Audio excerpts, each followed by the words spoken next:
Welcome to Chillin' 101. We hope this video helps. You start by confirming your phone or device supports USB OTG or MTP so data can flow. This matters because not all ports allow video output. Next, plug the high-quality USB cable into the phone and the casting adapter or PC. Make sure connections are snug.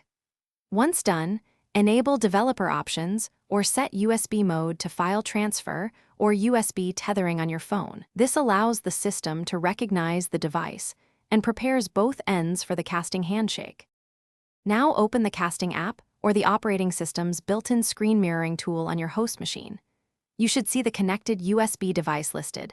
Select it as the source so the host begins negotiating video and audio streams. Make sure to adjust resolution and orientation in the app settings. Reducing resolution can lower latency. Once the stream starts, confirm audio routing and tap or click to authorize screen share if prompted. This finalizes the To finish, verify audio, touch input, and orientation behave as expected. This ensures you have full control over the mirrored session.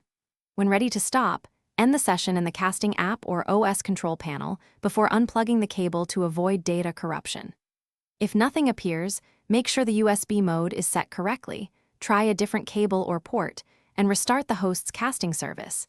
These steps fix most handshake and driver issues quickly. Thanks for watching.